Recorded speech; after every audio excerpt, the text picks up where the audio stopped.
deganlarini eshitganman, deydi u kishining nevaralari Muhabbatxon. Bobom bizga nasihat bergan paytlarda farzandlarim yodingizda tuting derdilar. Birovni haqqiga xiyonat qilmang. Birovni yuragiga ozor bermang. Agar birov bilan birov urushib qolgan paytda ikkalasi bir-birini kechirmasa, Alloh ularni kechirmas ekan.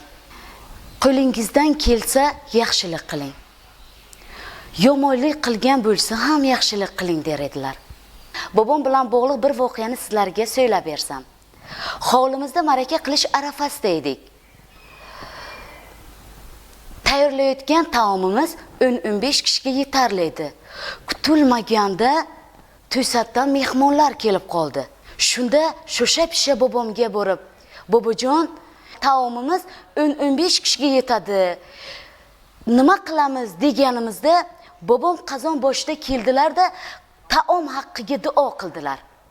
Duo qilganlardan so'ng taomimiz kelgan mehmonlarimizga yetarli darajada bo'ldi. Men bildimki, taom haqida qilgan duolari, u kishining karomatlari shunda ekanligini his qildim.